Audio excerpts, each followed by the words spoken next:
In this session, you will learn how to operate the pycnometer to measure the volume of any sample. This is the instrument, and the way it works, it basically can measure the volume of any sample that can be placed into its chamber.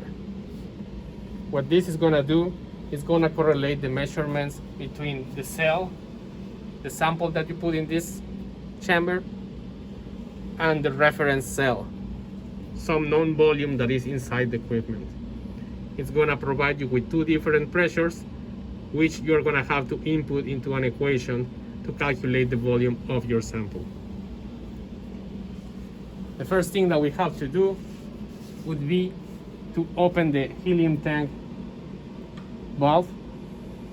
Right now it has been open for more than 15 minutes because that's what we recommend to warm up and stabilize the system.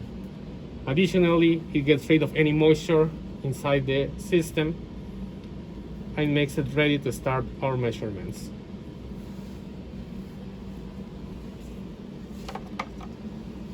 This equipment is usually used to measure the volume of different materials with not uniform shapes, mostly powders.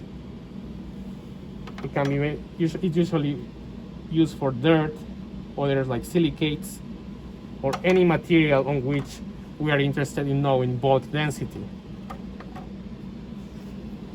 The first step would be to select the type of cup to be used for our samples to be placed in. The equipment has three different sizes: a large one, small, and a micro one, depending on the size of our sample. They also come with an adapter to help them fit into the chamber.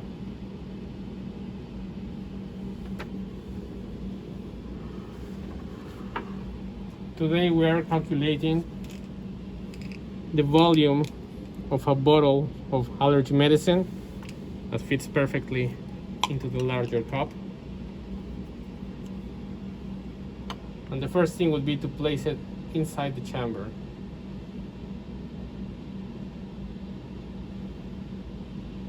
Make sure that it's aligned with the sides of the cup.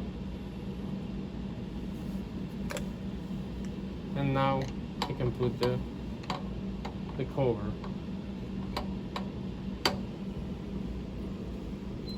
It's important to measure that we have to make sure that both of these white marks are aligned when tightening the lid. For that, I need this adapter that is going to hold it in place while I close it.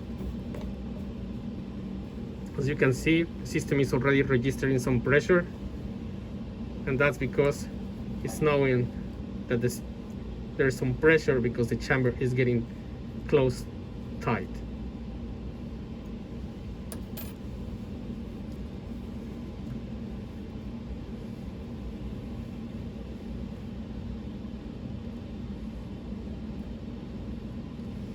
Okay, now that it's tight, one thing that I didn't mention is this table that we have to follow depending on the size of cell that we select. If we were using the smallest one, the micro, valves 1 and 2 would have to be closed. If it's the small, valve number 1 would have to be closed. But since we are using the large one, 1 and 2 have to be open. These are the samples, these valves, 1 and 2. These are the closed position. But because we are using the large one, they have to be left open.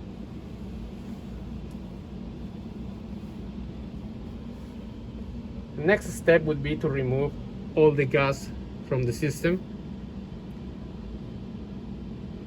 It's actually pretty close to zero, and it's stable.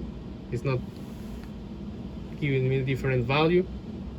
So then I can close the gas out valve.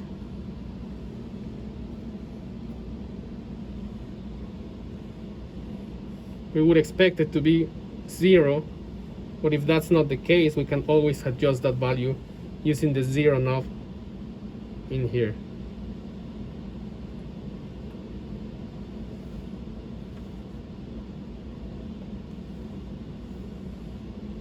Okay. The next step would be to remove the selection from the cell from our sample into the reference sample. So we do that. I make sure that it's 0. Okay. And now I make sure that the gas out valve are closed along with its toggle. The same for the gas in. And I can start filling up the reference cell.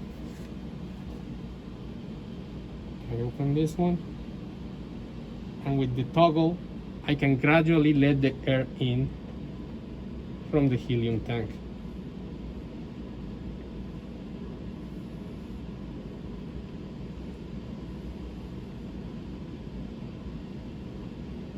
You have to make sure that it goes past 17 psi, as it is displayed here, because that's going to be the pressure that I need to correlate with the second one.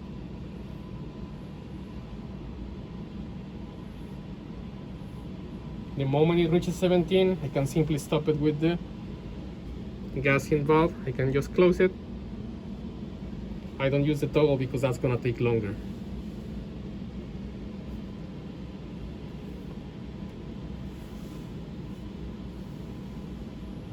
Okay, now it's going pretty quick.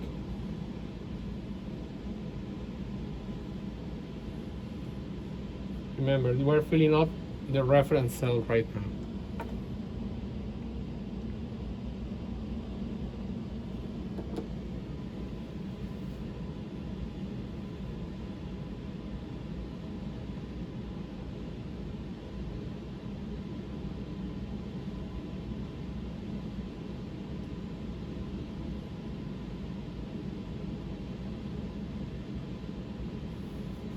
It doesn't have to be exactly 17, it can be a little past that. And I'm going to stop it just now. I let it stabilize. And that's going to be the first value that we need for our equation. That's going to be pressure number 1. And I'm going to write it down. 17,069 psi.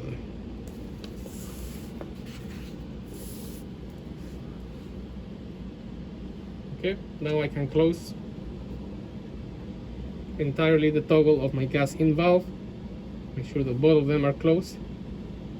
And now I change the selector from the reference into the cell, which is the one containing our sample.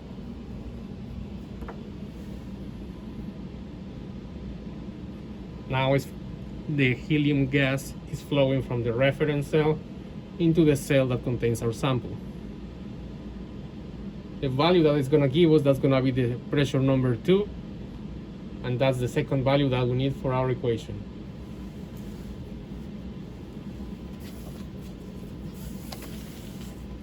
So 6.915.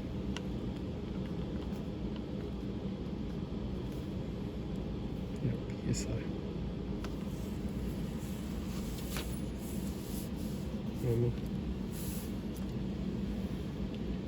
And the last thing to do would be just to empty the chamber by opening the gas out valve. Remember that the toggle has to be closed, and this is just gonna let it start flowing, but I can always control the rate with the toggle.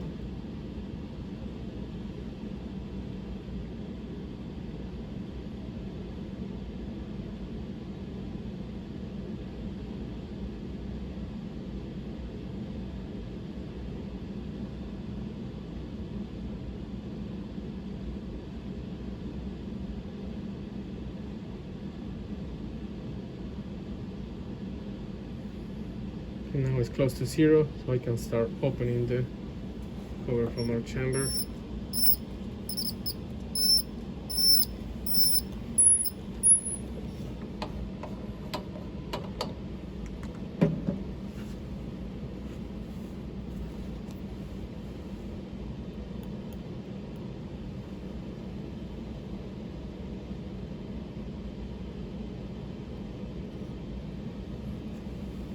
and if I wanted to perform the next measurement of the next sample, now it's ready.